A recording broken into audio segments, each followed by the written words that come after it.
series?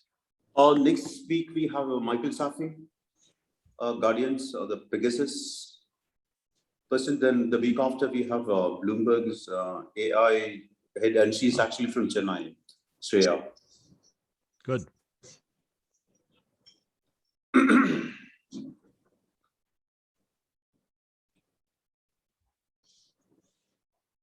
All right, can we get started? Yeah, I think, yeah. Admin, please start recording. Admin, please start recording. It started, sir. Yeah. Yeah, great. So very warm welcome, Jeff. Welcome to ACJ. And yeah, you're no stranger to us because I always, a lot of us keep mentioning your work here. So I don't think you need an official introduction here. And for those who are not familiar with Jeff and his work, he's a director of Townite Center for Entrepreneurial Journalism with CUNY, and which is now a Newmark School of Journalism in New York. And yeah, he also a couple of things that I would like to I forgot to mention about when we talk about his work is his blog, Bus Machine, and that itself is a university. Then Jeff has been in journalism for a long time. He's been advising Guardian and a lot of other organizations. And now he runs a program on engagement journalism, which is a very new program, which used to be called social journalism. Jeff, correct me if I'm wrong. Then it's very interesting. I hope that he'll be expanding on that. He'll be talking about it in this engagement journalism, this particular talk.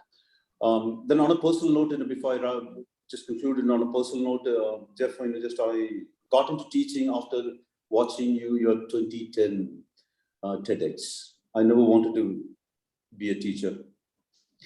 2010 NYMD, I've already, you can look him up on Twitter, rather on YouTube.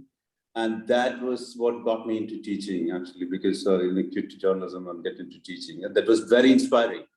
And also his, your friend, of course, Jay Rosen's work.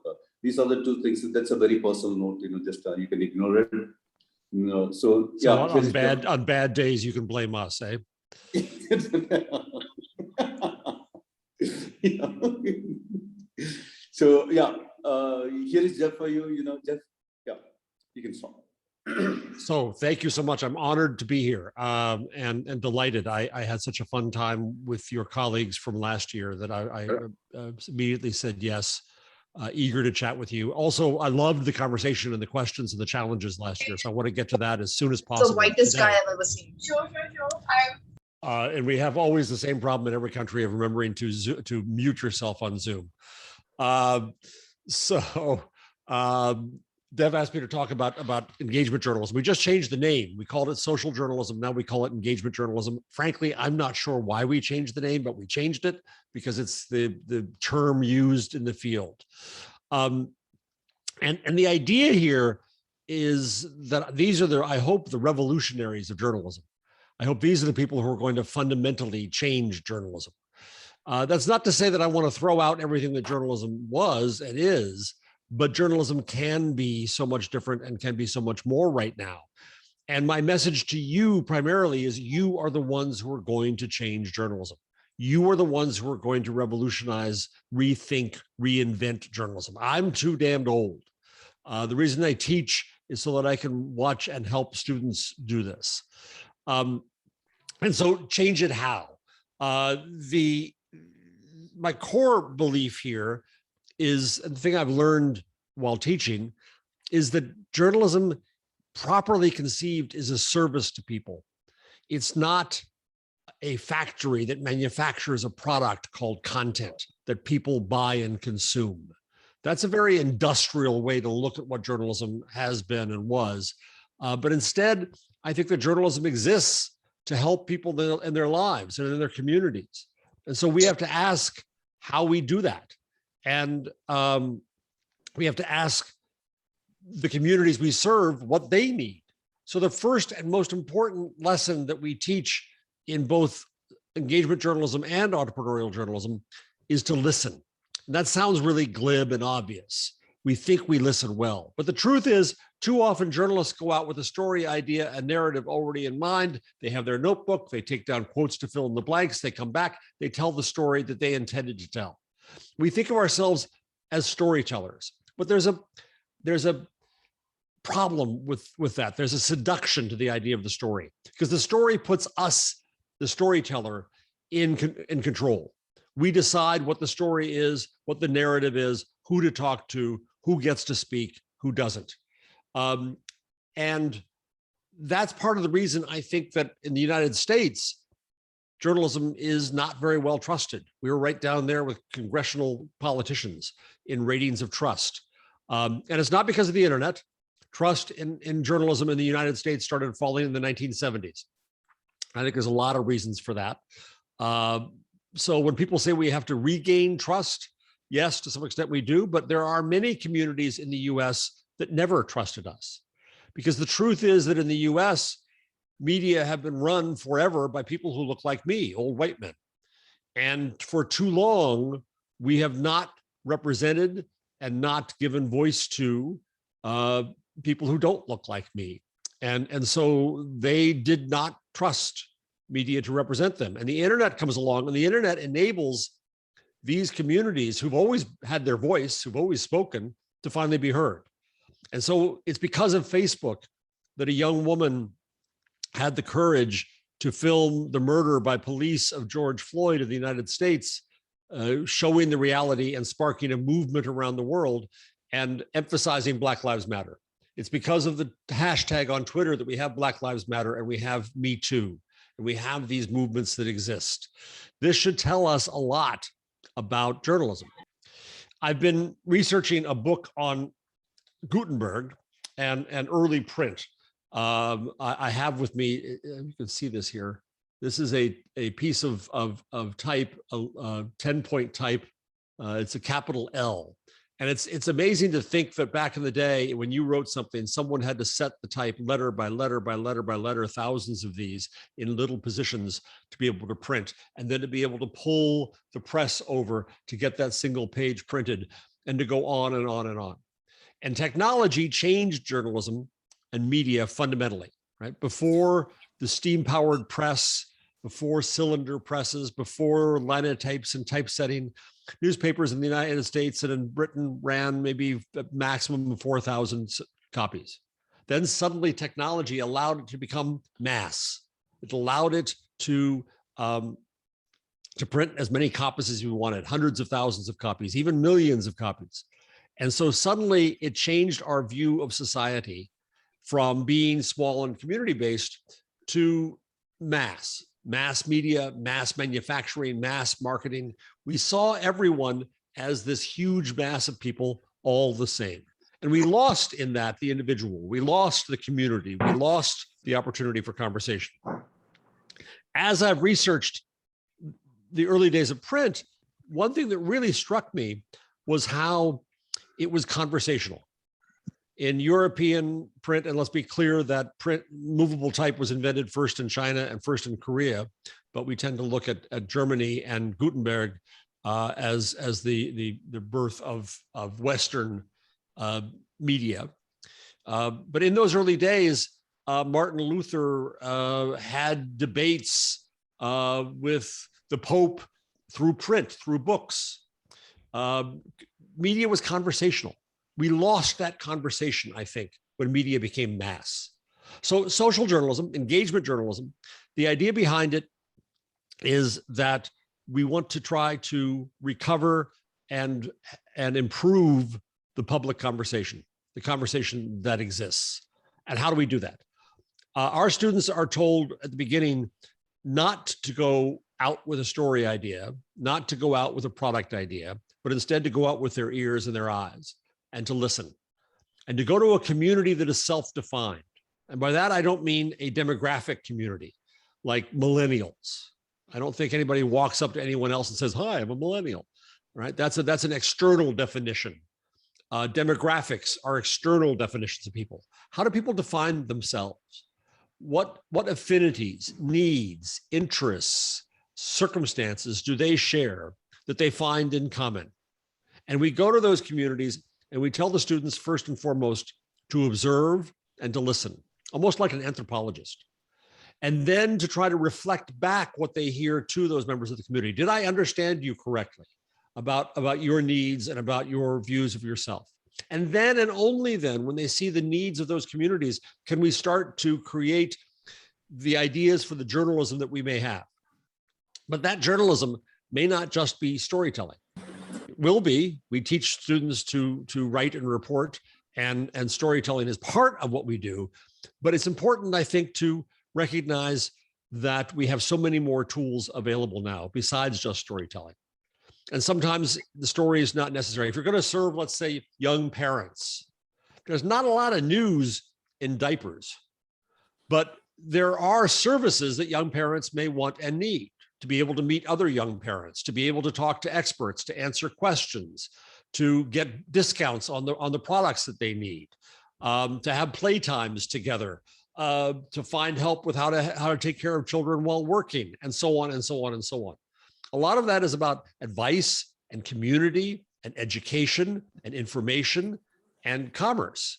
It may not be about news or about stories, but if you're going to serve this community and recognize their needs, you're going to look at the total of the tools that are available.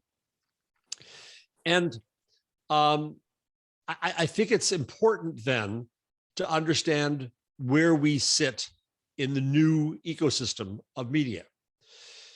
And what I'm concentrating on lately, I'm about to start a new initiative about this, is to shift my thinking from studying journalism to studying the internet. I think that too often we in media have a big ego, and we think that everyone wants to be like us. And we think that the internet is a medium. If you ask people in media to draw the world now, I think they draw a big circle, and inside 3 circles: print, broadcast, and internet. And we see the internet as a medium. I think that's completely wrong. I think instead of the internet being a subset of media, media have become a subset of the internet, along with so many other sectors of society, like education. With the coronavirus crisis, we're all on Zoom now, and education becomes a subset in a way of the internet a lot faster than it was going before. Retail and our purchasing habits now are online. Finance, much of government, sector communications are on the internet. And so if we think of journalism as one sector on the larger internet, it opens up our possibilities to think about where we can do journalism and how we can do journalism. It's much broader than saying that we're going to publish a product called a publication and fill it with content, and that our job is now done.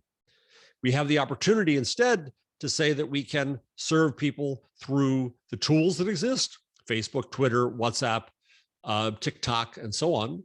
But it also says that we can rethink of our role as journalists.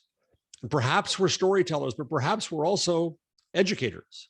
Perhaps we are community organizers. Perhaps we're consultants and counselors. Perhaps we're mediators, helping people get along. These are all new ways to consider what journalism can and should be. And so it becomes important, I think, to then ask what journalism is. What's the definition? I've changed my definition of journalism, and I'm going to change it again.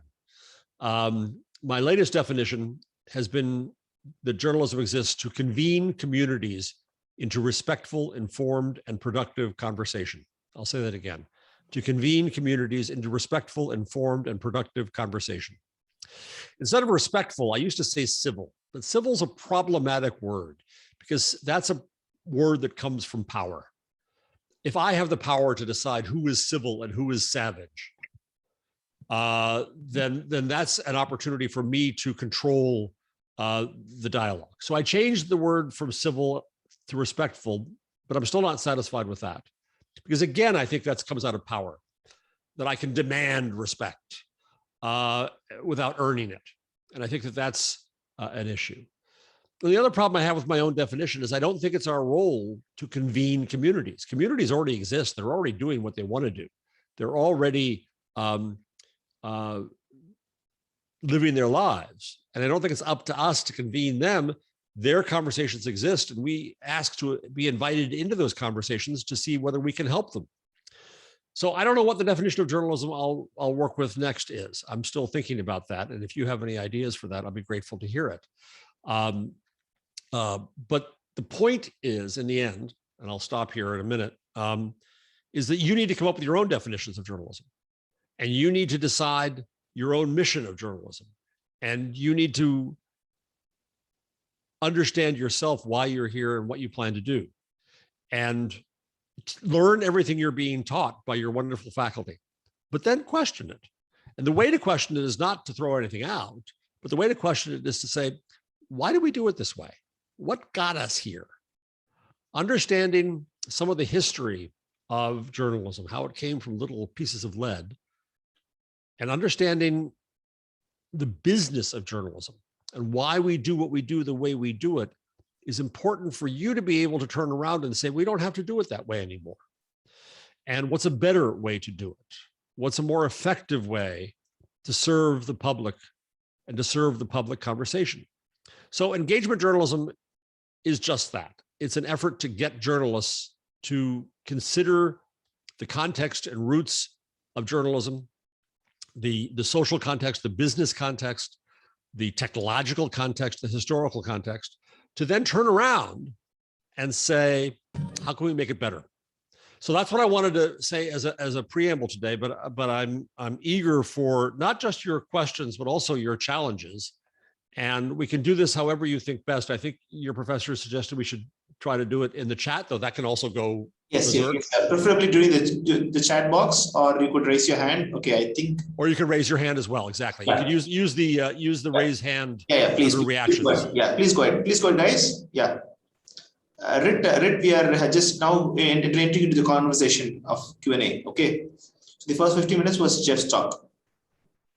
So anybody, I'm eager to hear your perspectives and your thoughts. Please go ahead. Can I go?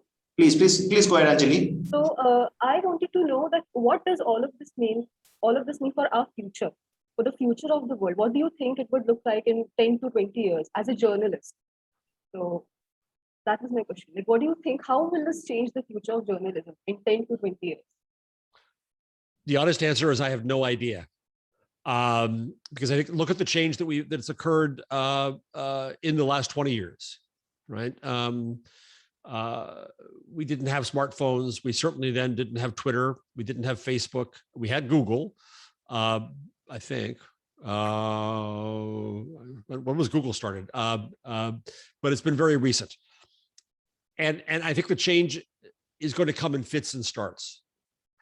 If you look back at the history of publishing and printing after Gutenberg, it took 50 years before the book as we know it to exist, before things like the title page to be invented, right? It took 100 years for the impact to be felt in society. It was 150 years after movable type, after this, before the newspaper was invented, 150 years. And in Western culture, also the modern novel and the essay and a market for printed plays. That came a century and a half later. The business models didn't come for 2.5 centuries later, until 1705 with copyright. The technology didn't change for 3.5 centuries, till 1800, when we got technologies that made it more mass. The first competitor didn't come till 1900 with radio.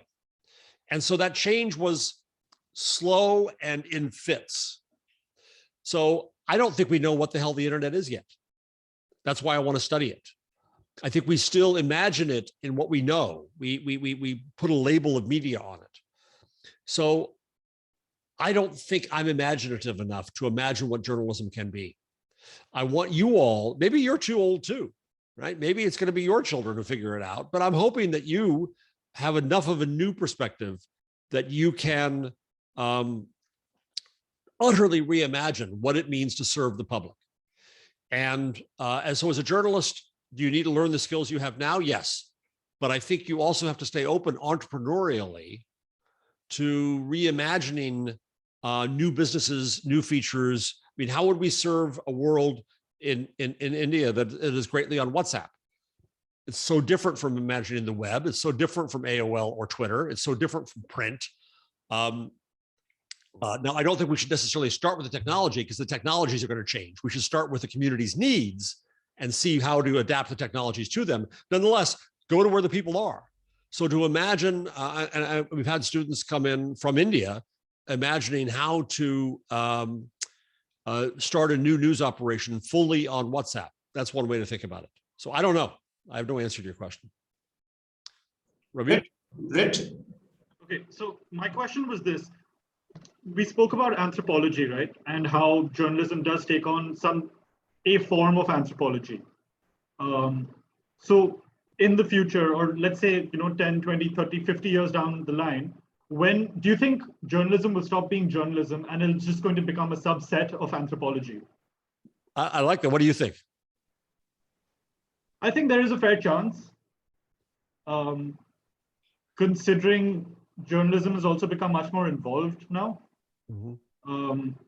But then also you have to make the differentiation between when you document something and when you actually engage in something and are a part of something. And that's a line that sort of is becoming blurred.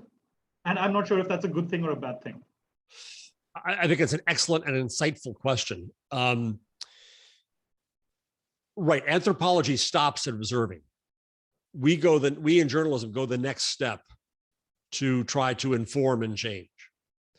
So does that make us a subset of anthropology, or does that make us something beyond anthropology? I don't know. But the other thing is, I call it anthropology because I think social journalism, engagement journalism, I wanted to share some discipline about observation and evidence that anthropology has, but it's not the only discipline to call upon. We can also look at, obviously, at sociology, at political science, at psychology, it's so-called mass psychology, at education. Is it our role as a journalist to be an educator?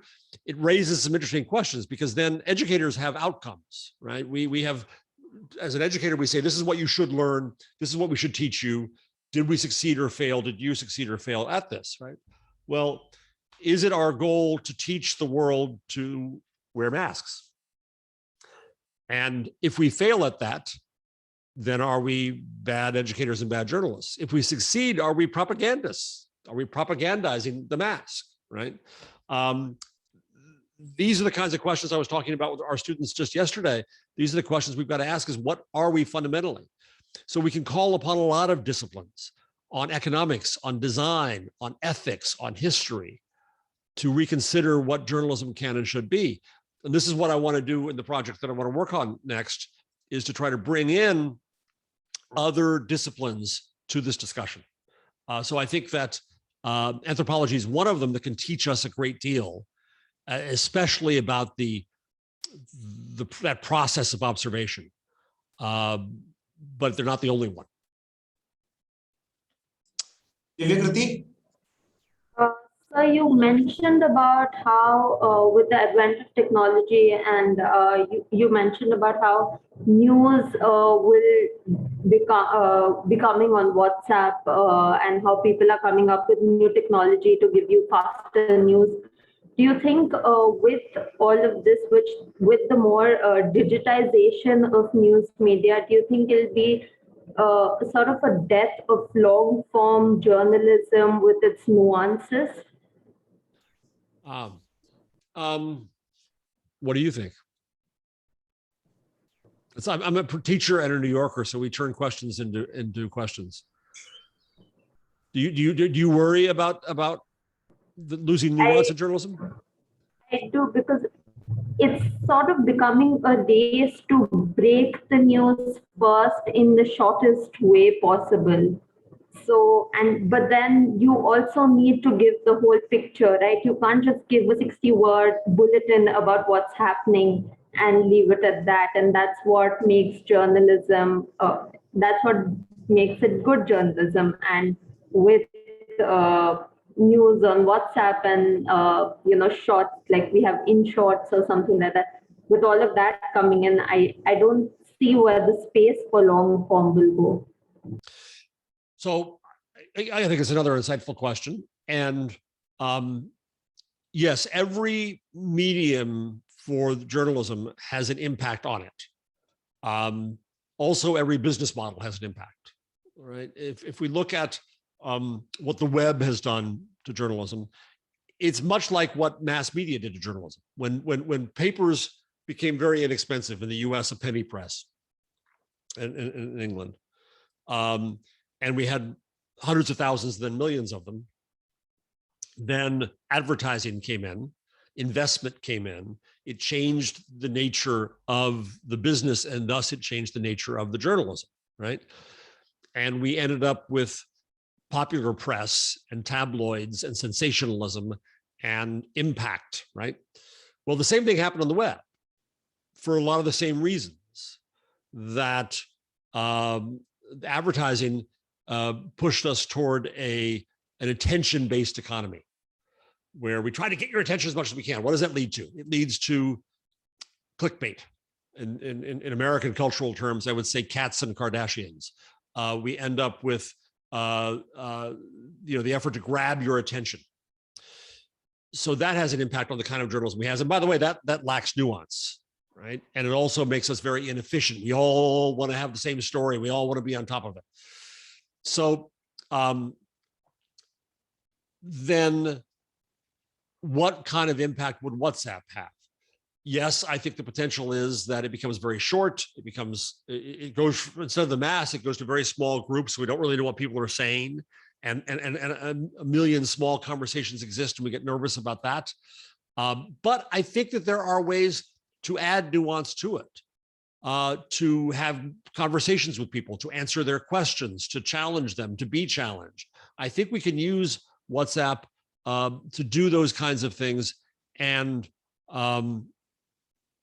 that's your job, I think, is to look at where are the problems and where can you find solutions to them. I'm fond of saying that journalists tend to see problems and they report them, and then they go to they go home. Entrepreneurs see problems and they look for opportunity. Engineers see problems, they look for solutions. So you're right to identify the problem with WhatsApp. Now find the opportunity in it. Okay. Next question, please. Brett, you had another question, if I'm not wrong, or you just raise your hand. Yeah, I actually did have a question about about design thinking in journalism. I read about it a while back. Granted, I'm not very well versed on the matter, but it follows the same pattern that you would with design thinking, right? Where you go through iterations of your story to basically give people what they want. Now, my question is this: doesn't that just become journalism that is something that people expect, and something that is not necessarily important, but something that people want? So it's a lot of questions in one.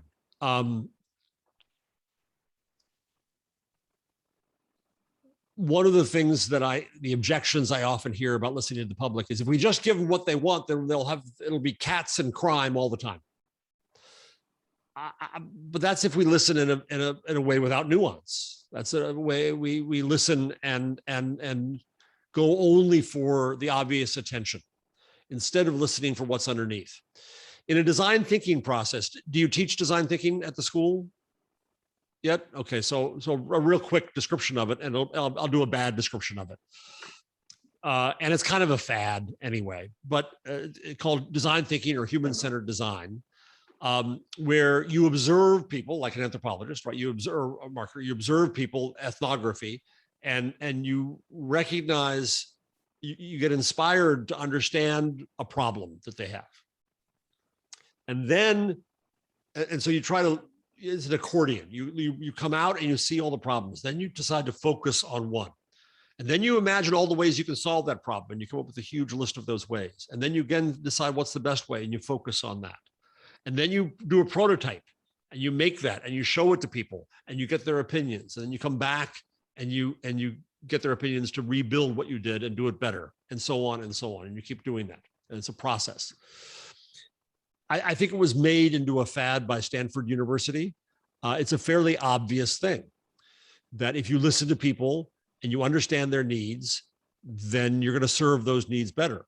So it's not as simple as saying, what do you want? You wanted stories about cats. Well, here's more stories about cats. Well, that's it. My job is done.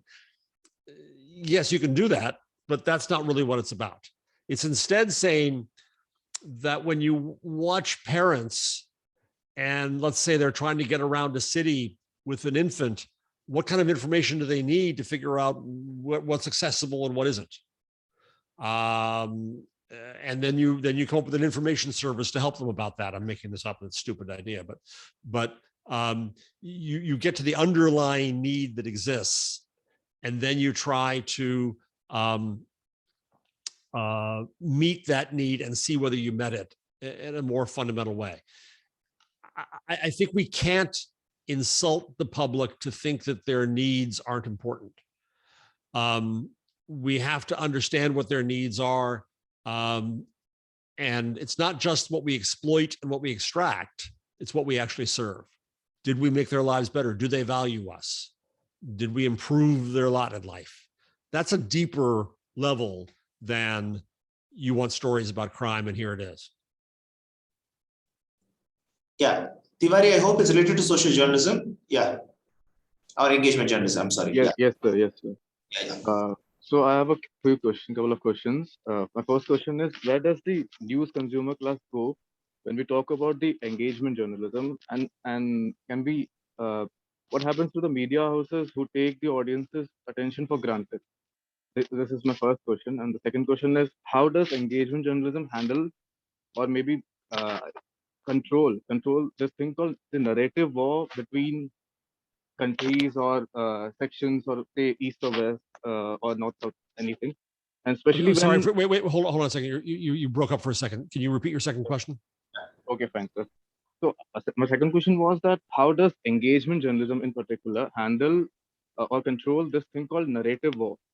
Narrative war in the sense east or west, or maybe between two countries, or maybe two allies for that matter, and especially when the field is social media, because you mentioned that engagement journalism, I believe, is quite heavily centered around social media or internet. So that's my question. Good. So the first question is interesting because you asked, where do people go for engagement journalism? And I guess my glib answer is the engagement journalists should go to them, that they shouldn't necessarily come to us, but we go to them. Our students often go up to the Bronx, a very poor neighborhood of New York, where the school we have owns two papers. And they look at, so we have two newspapers there. We publish two newspapers in the Bronx. In truth, not many people read them. We can't publish enough of them, and they're not in enough places, and they're newspapers. So one thing the students often ask is, how do we take the journalism to the people where they are? And that can be WhatsApp and Twitter and social media and YouTube. But it can also be things like we've speculated about public place walls and billboards with news and information on them, and street painting and things like that. So how do we take the journalism to people where they are is one of our challenges, I think. One of the problems in our industry is that we have for too long thought that journalism and media have to be a destination, that people have to always come to us. They have to come to the kiosk and buy our newspaper. Well, no more, right? We have to be there and ready for them. And we have to be found in search. We have to be found through links. We have to be found through other ways. Then your second point about the narrative is also really interesting. And I think there I would try to push to the idea of a conversation. And by that, I don't mean a false balance where we always have two sides, right? Yes to climate change, no to climate change. I don't mean that at all. But I mean that communities are in conversation. And that's what we have to understand better. There's a company I quite love called Spaceship Media, and run by a woman named Eve Perlman in California. And Spaceship does what my definition of journalism says. It convenes communities into respectful, informed, and productive conversation. So they often use Facebook, and they will get communities that aren't necessarily understanding each other. And the journalist will talk to members of the two communities. One was people who voted for Trump and people who voted for Clinton. Another exercise was African-American high school students and teachers, people who were for guns and people who were against guns, which is a big deal in the US, unfortunately. And the journalist would talk to members of the communities, get to know them, get some relationship with them, garner some trust, and then they put them into a Facebook group. And in that group, the conversation would get going, and at first it was fine, but then soon enough, it descended into the hell we know. And people would get angry with each other and they'd get in trouble, but a fascinating thing would happen. They would come to the journalist and say, can you help us out over here? We're getting in trouble. Can you look up some stuff for us?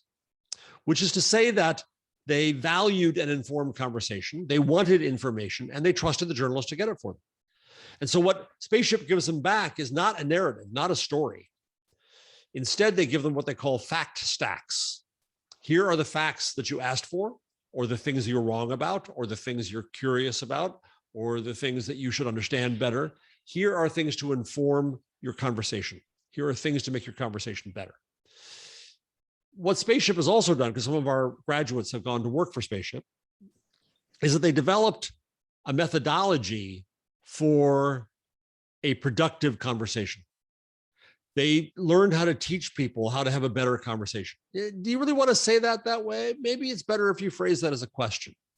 Maybe you should understand that if somebody said that to you, how would you hear that? It's sad that we need to teach people, I think, now how to have the conversation, but perhaps that's one of our roles as journalists, to help people do that. And so that's what Spaceship does. And so in the end, they're not writing stories. They write some stories, yes, but their primary goal is not to write stories and to take narrative. Their primary goal is to help the people have their own conversation better. And is Spaceship making a fortune? And is it the future of journalism? No, I won't say that. It's not making a lot of money, but it's a really interesting conversation about how to have conversation. And so it's one of the examples of something I think is a way to look past narrative to something new. Jeff, could you please go ahead with your comments? Anything else on social journalism just before we start the Q&A session? So social journalism, okay, anybody else? Engagement journalism, I'm sorry, sir. Students, yes, sorry. Or challenge me, tell me I'm full of crap, it's okay. Yes, sir, please go ahead, sir.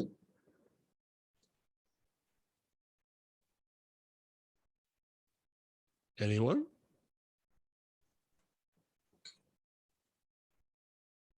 Have I been this boring?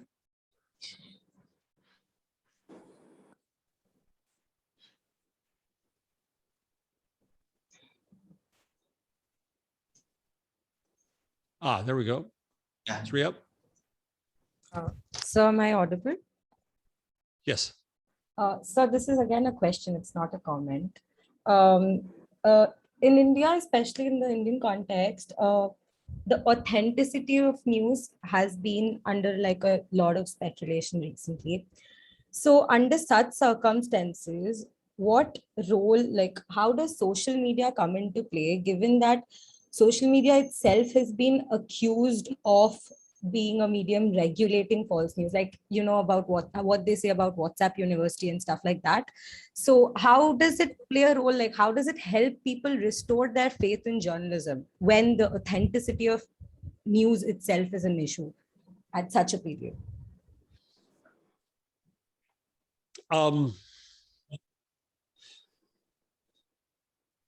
So to be clear, I often sound like I defend Facebook or Twitter or Google. And what I'm really arguing for is not defending them, but defending the internet itself.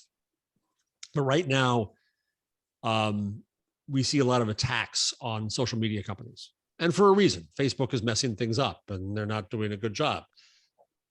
But I think we make a mistake when we look at Facebook versus Twitter versus WhatsApp as big institutions, right? There's the saying about whether you can see the forest for the trees. This is the opposite. Can you see the trees for the forest? We tend to look only at the big thing, at the big company, at Facebook, as if it has influence on the world. And what we miss then is seeing the people who are on it. And the advantage of social media is to see the individuals there and to have conversations with them as individuals and as members of communities, not anymore as a mass. But we keep on thinking of the world as a mass, that everything is big. And it's like saying, you know, the Times of India versus the Hindu, right? And we think of these institutions instead of saying that we're now in a position where Twitter as a whole doesn't ever say anything. No two people on earth see the same Twitter. No two people on earth see the same Facebook. Your view of that world and my view of that world are entirely different. And so it's a mistake, I think, to look at the monolith of the big company. And then we lose the voices of the people who were there. When one of the problems we have is not just whether we get the people to trust journalism, do we get the journalists to trust people? Too often, I think we see journalists dismissing the public they serve, insulting the public they serve. I got into an argument with a New York Times columnist a year or two ago, where he basically said Twitter is worthless, and he didn't say that journalists should leave Twitter, but he almost went that far. Ignore it. Don't be on it. It's a cesspool. And I said, when you do that, you're turning your back on the voices who for too long were not heard in mainstream mass white media. You're turning your back on Black Lives Matter and Me Too. You're turning your back on the individuals you're meant to serve. You're insulting them. Just because there's a few people on Twitter who can be assholes and jerks and ignorant fools, well, there are in life too.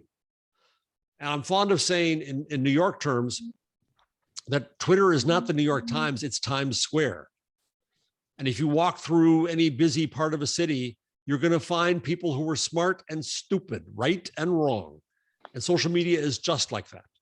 So I actually believe, and it sounds glib, and it is, that the first job is not to make the public more media literate. It's to make people in media more public literate, to listen to members of the public, to respect them. It doesn't mean you have to agree with them. It doesn't mean you have to, people who are, you don't have to amplify people who are wrong and stupid about vaccines or anything. Not at all. You don't lose your judgment, but you just understand people's lives better, and you understand what they have to say better, and you give them the chance to be heard, and you give them the chance for respect. That, I believe, in turn, will cause them to respect us more. The problem is that so many people just simply are not heard in media. They do not feel heard. They know they are not represented, and they resent the power that we have and we wield. And so unless we start to get in a position of sharing our power by helping people be heard, we're not going to have respect and trust. So I don't blame social media. Social media is us. That's people. And so I think we have to recognize that the best and the worst of us is on the internet. Now, part of the problem too is that media are now concentrating only on the worst of us. I see a moral panic going on about the internet, a moral panic being defined as finding a folk devil, as it's called, to blame all of our problems on. And too often in media coverage today, we see the internet blamed for all of our problems, as if we turn the internet off tomorrow, our problems would go away. No, our problems are still there. The inequity and the racism and the hatred were there before. They just come out in a new way, as they did in print, as they do now online. So I think we have this very simplistic and dangerous view of trying to regulate the internet and regulate social media and control social media by government. And Lord knows, we see that happening in India, but we see that happening everywhere, in country after country after country, as if that's going to solve our problems. What it's going to do is take away our freedoms. And that's what worries me greatly, is that we finally have the opportunity for these voices that have always been there too long not heard to finally be heard. And now we're going to see those who've lost control or feel they're losing control try to regain it. I read a very good essay yesterday. Do I have it with me? Yes, I do. That's free online, called Sovereignty 2.0 by a Professor Chander at Georgetown and a Professor Sun at Hong Kong. If you search for Sovereignty 2.0, if you can't find it, I'll send it to Deb and you can see it. But it's about this fight with government and corporations for who's going to be in charge of the internet. That's the larger thing going on here. So I think you're right to ask about social media and the fight over social media, but I think we have to look underneath and see what's really going on there.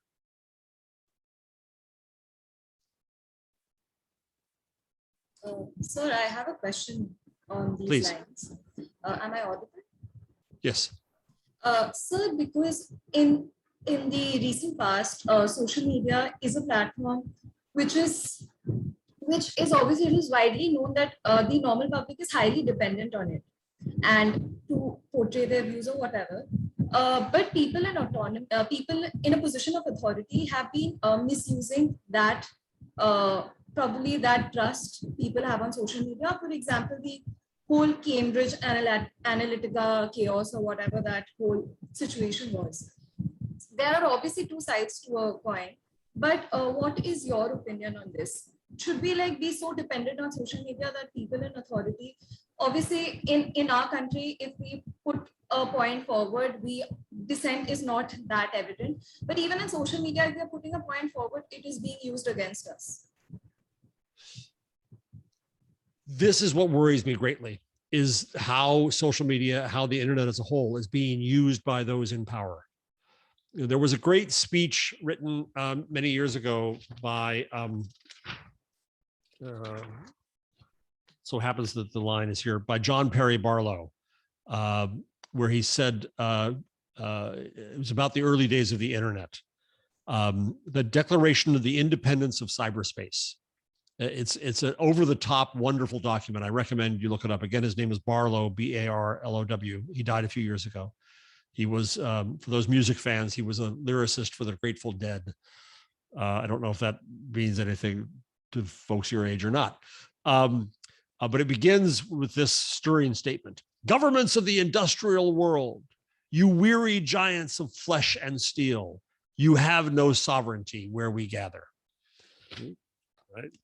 And what he was saying to the powerful is there's a new power and it's our power. Well, yes and no. Right? That was the case. That was the opportunity we had. It still is the opportunity we have, but the powerful recognize this and it frightens the powerful. And thus they want to hold on to what they have.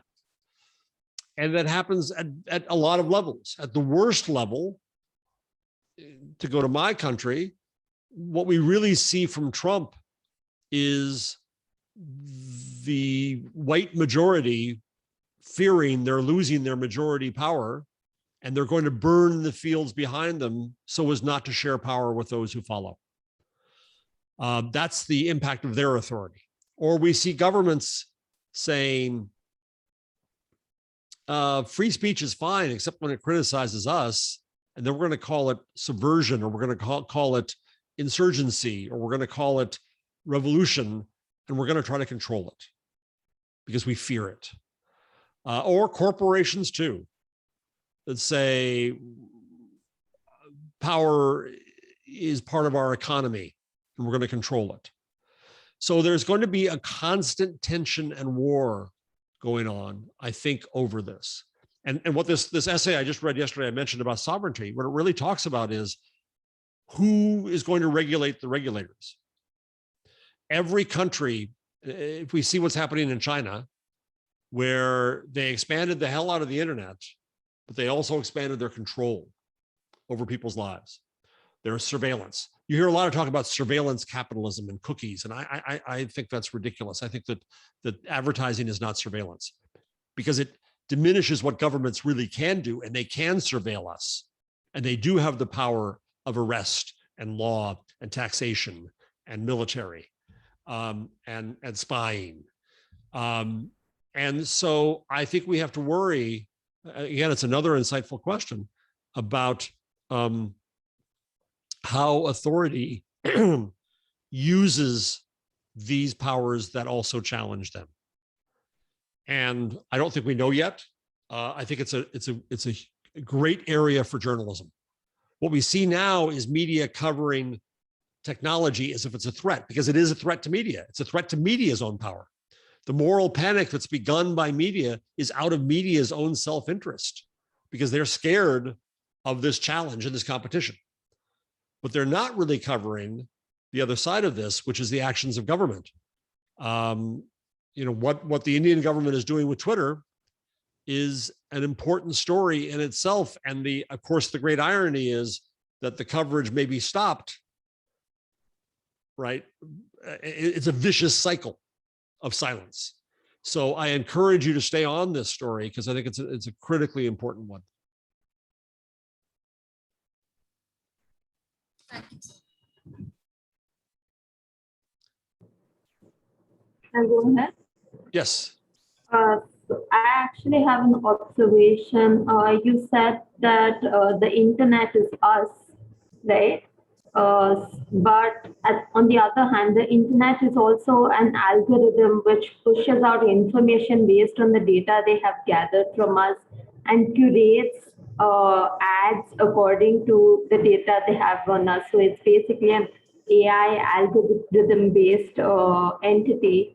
So doesn't that then negate the fact that the internet is us in today's time? So a few answers to that. And are there dangers to the data being collected? Yes. Do we need privacy? Absolutely. Do we need protection for it? Yes. But I think we're fairly well protected there.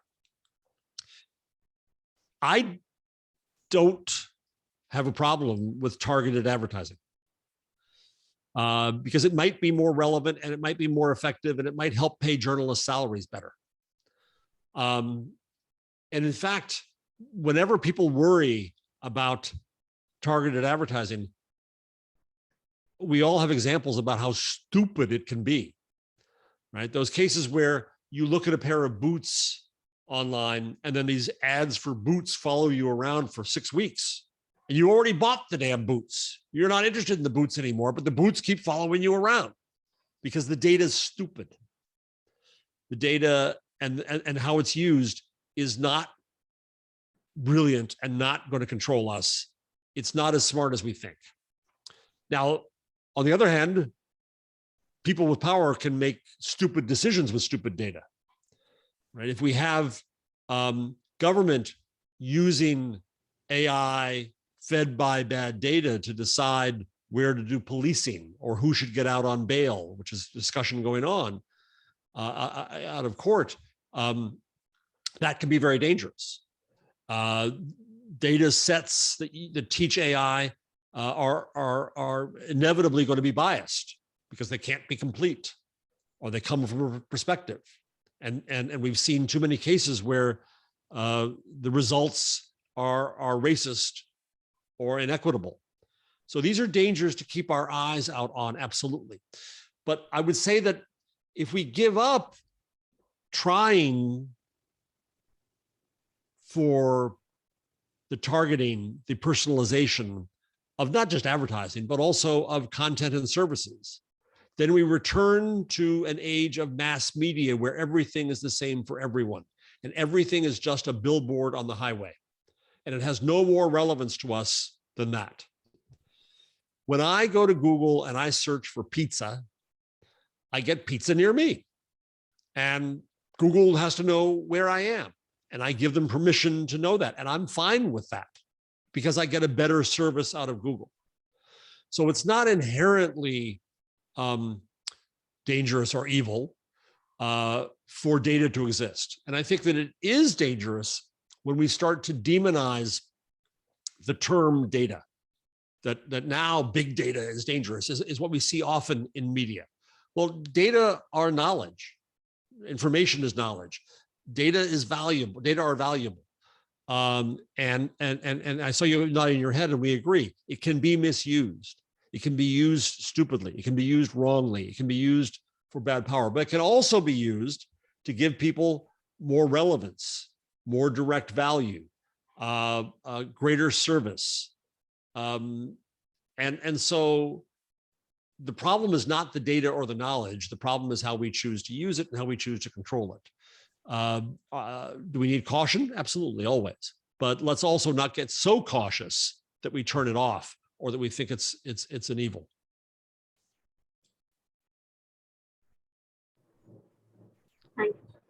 Thank you. Yeah. Jeff, would you like to make some more comments on engagement journalism? Before, We have 2 more hands up, I'm glad to see. Yeah. Darshan, then Miriam. Yeah. Hello, sir. Greetings from Nepal. So during this post-COVID situation, what do you think about the future of the print journalism would be, sir? The future of which journalism? Darshan, could you please print? Now, could you restrict yourself to questions regarding journalism, please? Well, that actually is a question about social journalism. But I'm still, I just want to make sure I understood your word, because your sound went out. The future of what kind of journalism? Print journalism, sir. Print journalism. Print. Yeah. Your market and my market are very different, right? And I don't want to make it seem as if lessons from here are necessarily portable to there. One issue that I understand from India, of course, is that the cost of a print newspaper is so low that trying to charge for a paywall online becomes very difficult because the market value is set at a low rate. That's very interesting to me because I think it looks at how we keep free access to news and information. Print, I have nothing against print. People think that I want to kill print because I'm in favor of the internet. I have nothing against print. I have boxes of clips from my old newspaper days in the basement. I loved print. But at some point, print becomes unsustainable. It becomes just too expensive to publish and distribute in print, that I think that its days are limited. Will the print die? No. There'll be print publications. They'll probably be higher level, more expensive, more specialized things. But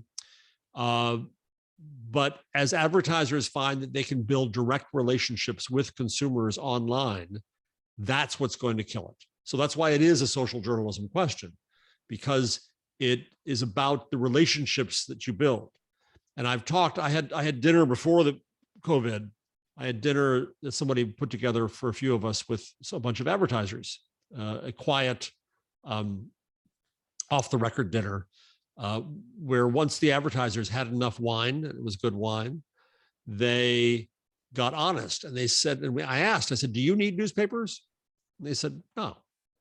The only thing we need newspapers for is our stock price. And that means the only newspaper they care about is a financial newspaper, the Wall Street Journal. They don't care about the other newspapers. They can build relationships directly with their customers. They have learned that lesson from the internet. And so it's very much a social question because they use the internet, whatever tools are available, whether it's Instagram or WhatsApp or TikTok or YouTube or whatever, they talk directly with their customers without us, the middlemen. We have to remember that media were always middlemen. And we used that to charge very high rates, and advertisers ran for the opportunity to get around us. And so I don't have, in the US perspective, I think print dies slowly, but I think it dies. In the Indian market, given the scale that exists there, I think it may hold on longer because you've managed to run it at a less expensive rate. And be able to sell it at a cheaper rate. But the Indian publishers I have talked to are smart enough to realize that the future of their business is in print. And they've got to succeed digitally. Mariam. Mariam. Good evening, sir. My question is, as you said, social media and internet has definitely amplified unheard voices. But honestly, I feel it has suppressed too. Voices are lost sometimes because the mainstream media's narrative is bought too easily. As Shreya said, misinformation and misrepresentation is also amplified at the same time. For instance, the Google, Instagram, and Facebook algorithm shows data and opinions that are more popular, that have more views or more followers. So don't you think that as much as voices are heard on the internet, voices get buried too sometimes?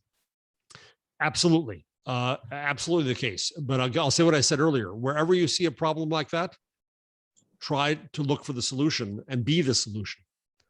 I think that there's a lot of opportunity to create new social networks that make strangers less strange, that bring out the voices we don't hear, that give people the opportunity to be heard in new ways.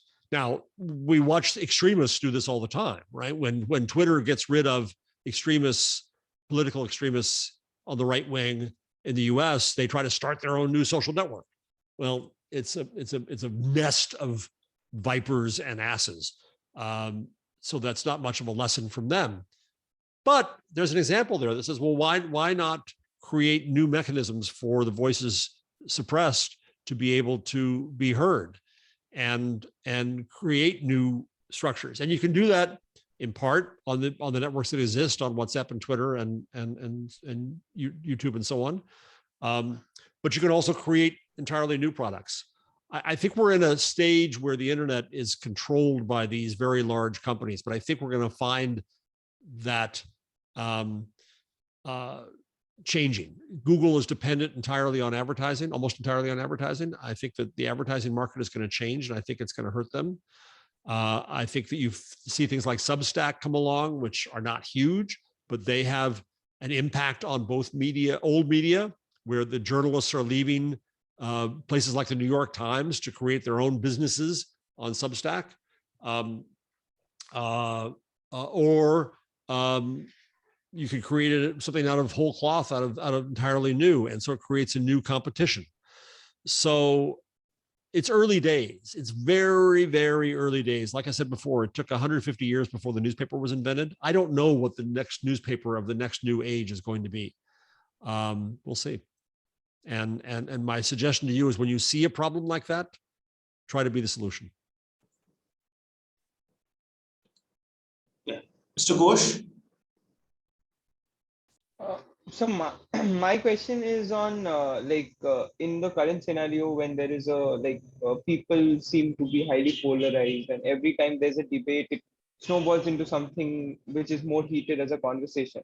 And when we are going into such a kind of a conversation and trying to engage with both sides, how do we try to balance the sides without giving away or being pulled into either of the sides? And also in the process, how do we manage we as human beings, all of us have certain biases or have inclination or in our mode of thinking.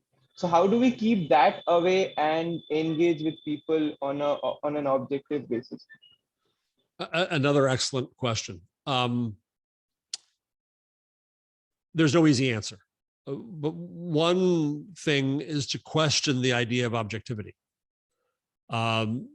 A former Washington Post journalist in the US named Wesley Lowery wrote an excellent op-ed for the Washington Post, for the New York Times rather, about a year ago, in which he said that in American media, objectivity is a construct of white power.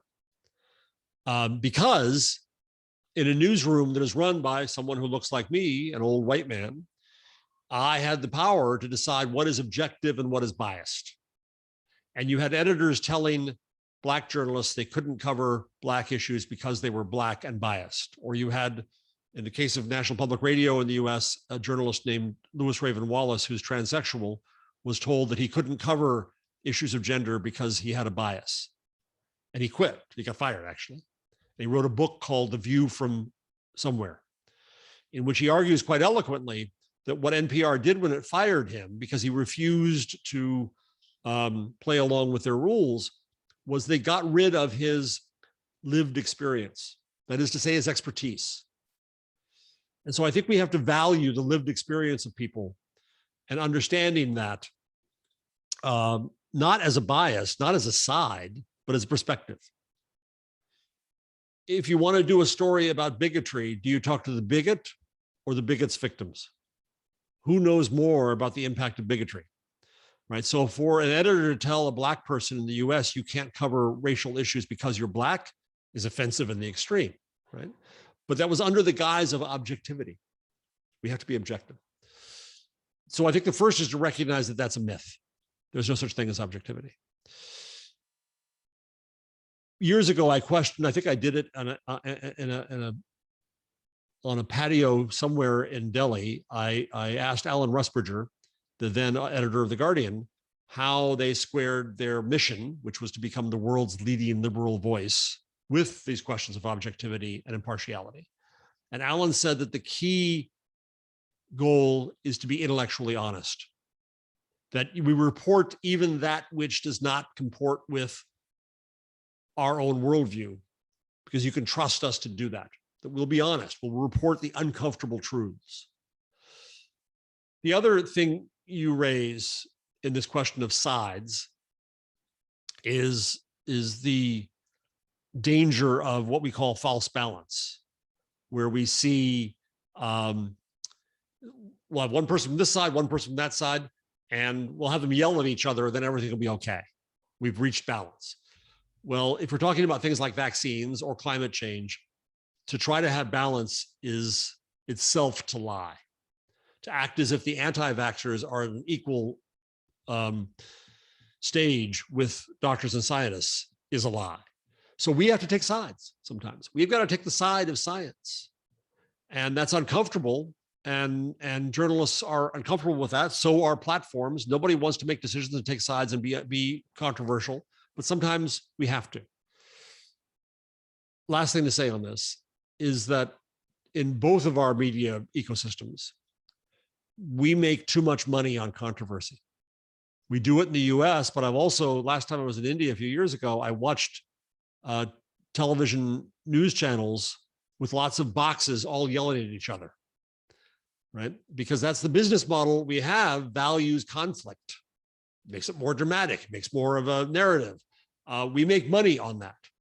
I think that's somewhat unethical of us that we do that. How do we start to imagine business models and businesses where instead of conflict, we make money on constructive collaboration? That's the challenge for you all as you reinvent journalism, is to so fundamentally rethink journalism and its business models that you can imagine new products, new services, new business models built around collaboration instead of conflict. Akshit, please go ahead, Akshit. Yes, sir. Sir, Jeff, just hang on a second. How long do you have? Just can we just wrap it up? I can do till the next, well, for you, the hour, me, the half hour. Another 20 minutes. How's that? Yeah, sure. Okay. If you can bear me that long, you can also get rid of me before that. Yeah. Akshit, please go ahead, Akshit. yes, sir. Sir, a lot of people feel that they haven't been served well by the journalism, and they rather consider that journalists can be more open and accountable. So, according to you, what traditional values can be protected so that engagement journalism can be distinguished from other forms of communication? I think that's an excellent question. And once again, I'm going to come back to you. What do you think is the most important value of journalism? To like protect. Preserving the objectivity, free and fair. That's the important value. Free and fair, I agree. Objectivity, I just questioned a minute ago, so I'm not so sure about that. I think completeness, I think accuracy, I think some measure of equality. What sets journalism apart from other mechanisms of communication is that we should have ethical standards. And so I think that it's the right question, and it's an important question to decide what are our standards. What do we stand for? What is journalism at its core?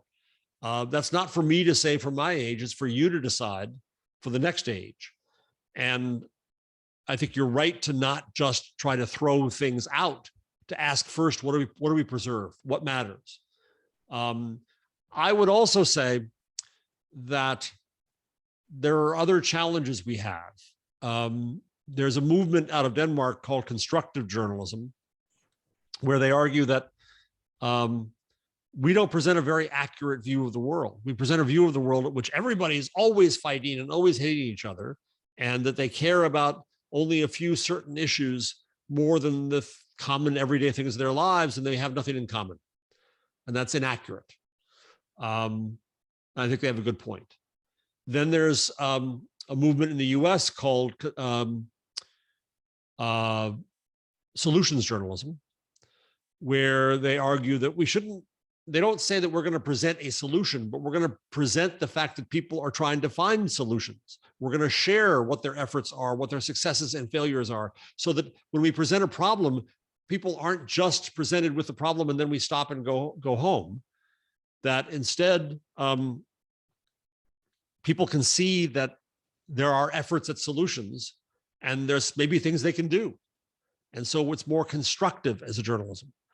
So I think we can preserve the old ethics of ours that matter and create new ethics, but also question them along the way. That's why I think questioning objectivity is a controversial thing to do.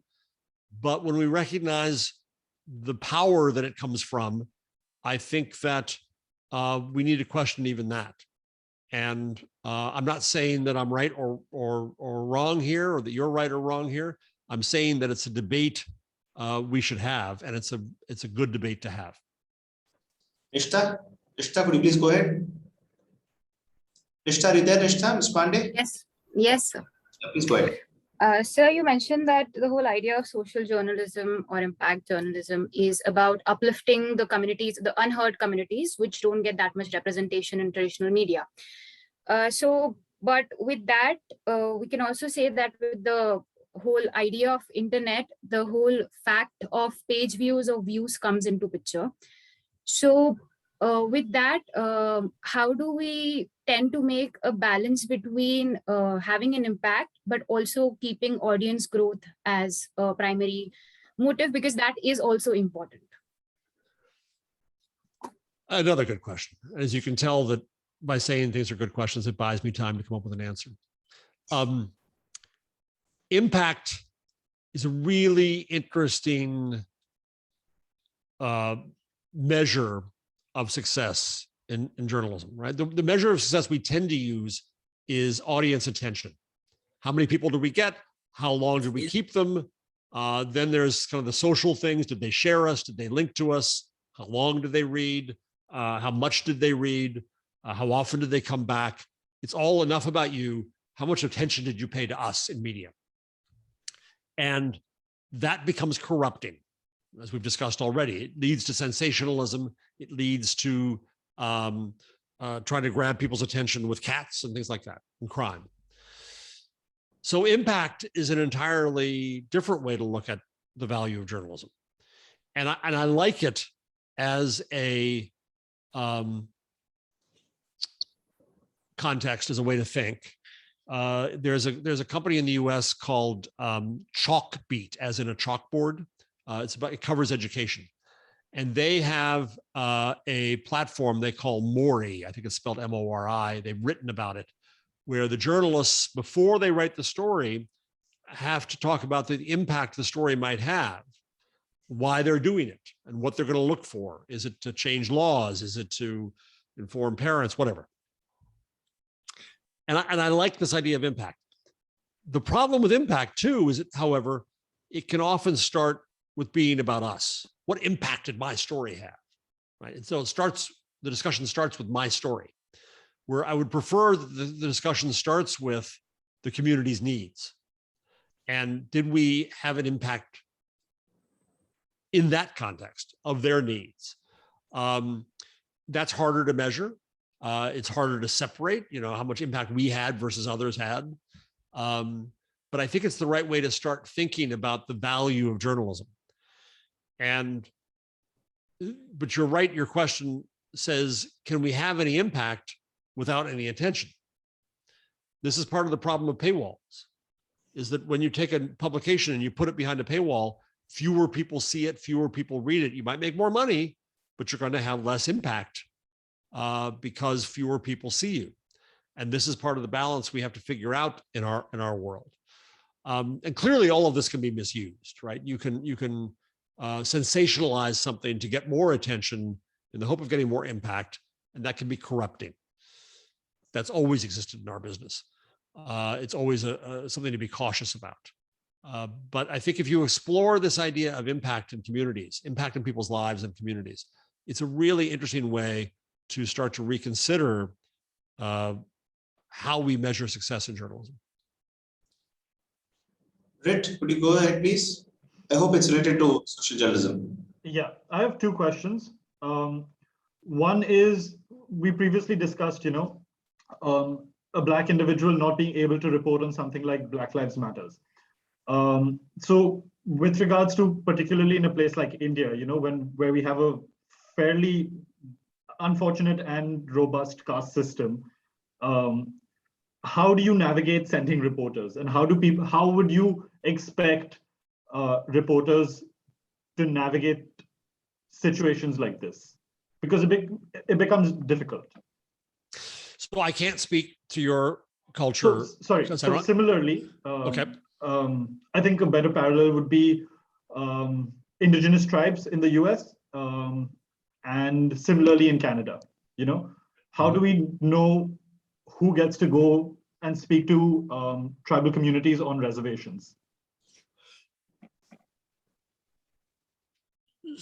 Another good question. Our cultures are different.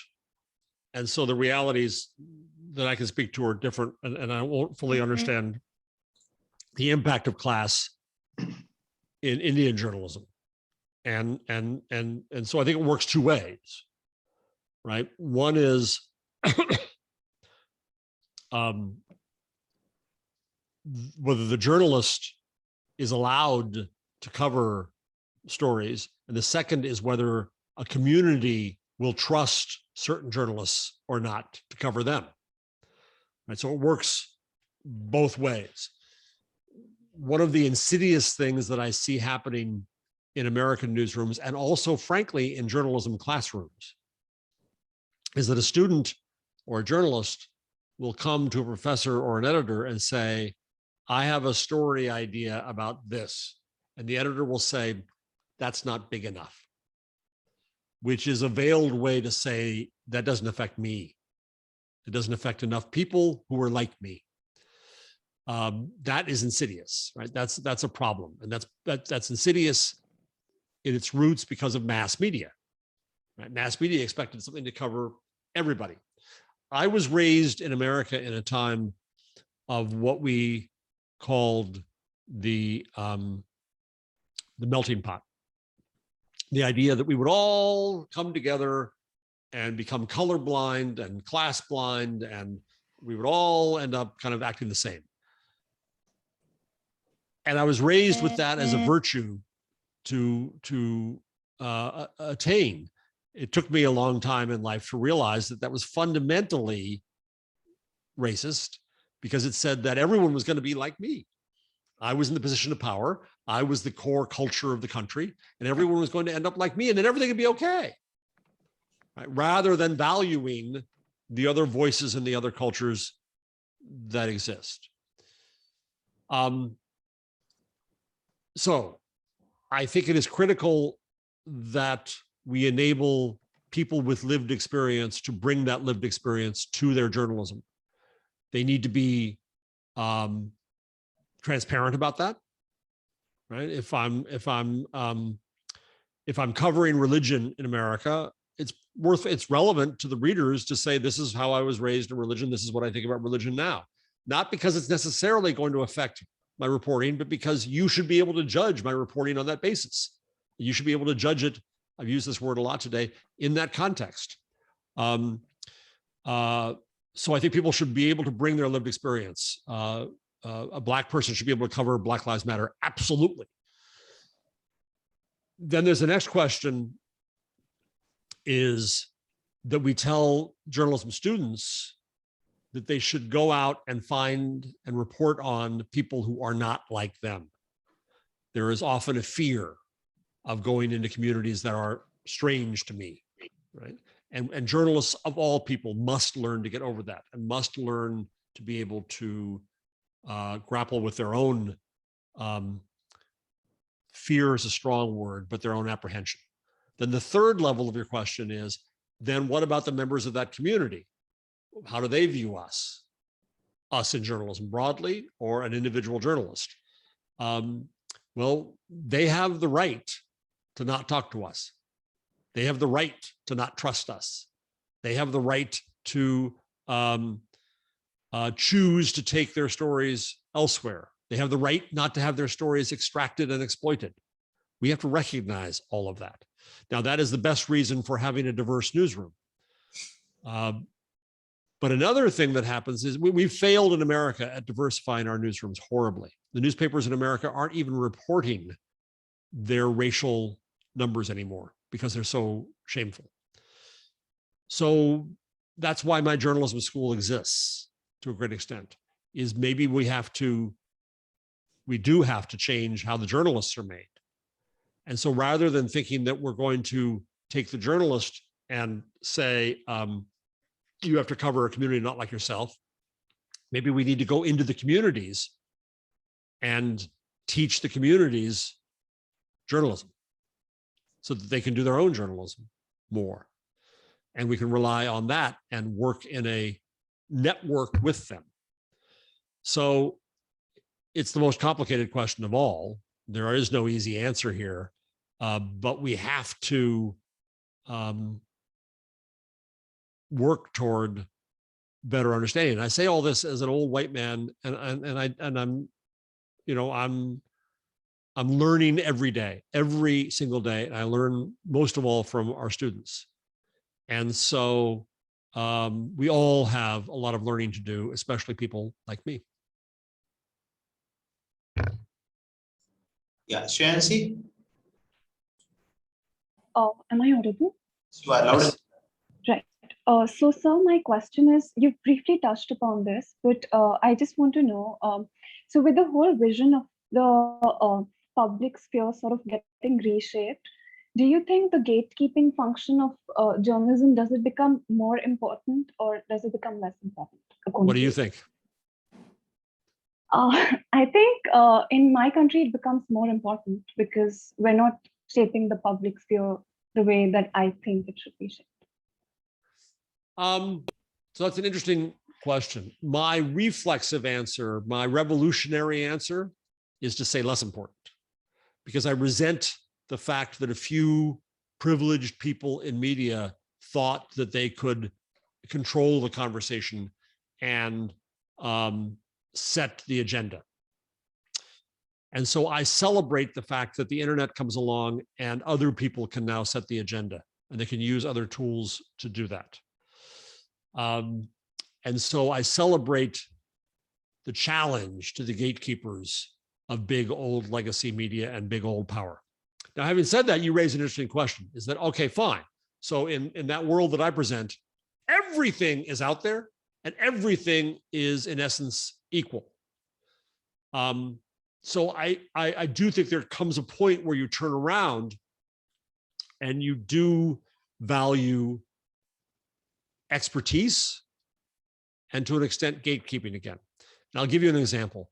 In the beginning of the pandemic, I started a COVID Twitter list.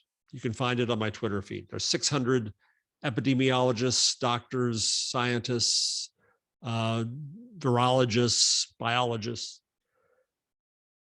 And I recognized the need for expertise. And that's a form of gatekeeping, right? We journalists are not experts. We find the experts, as I said earlier. And I think that's a form of gatekeeping. And Twitter actually came to me and said, can you help us verify some of these scientists so we can verify more experts and we can value the expertise? I think the next phase of the internet that I hope for is one that is based in part on expertise. So I think that the gatekeeping doesn't come from just owning the printing press and owning the barrel of ink and having the power.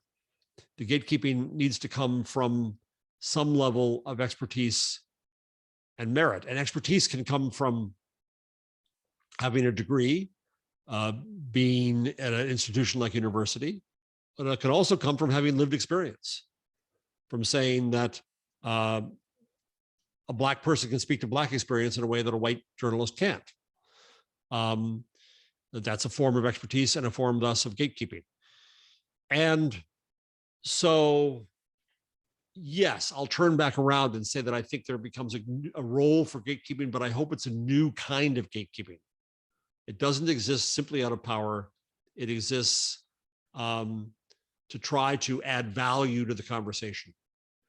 What I see Jack Dorsey doing at Twitter in starting Blue Sky, which is an effort to have a distributed social network, I think the opportunity is that the speaking becomes a commodity. The opportunity is to add value on top of the speech, to find out who knows what they're talking about, who is saying something interesting, who has answers to questions, who has relevant experience. That is the kind of gatekeeping that becomes open and generous and transparent and value-laden, has real opportunity. But gatekeeping for the sake of power, I celebrate its death. Dave? Yeah, I think we can wrap up there, Jeff.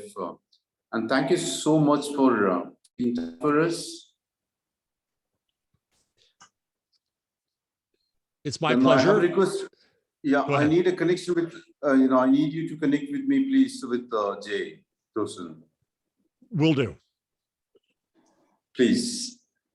Thank you so much for. Thank you so much. Best luck to all of you, and stay safe.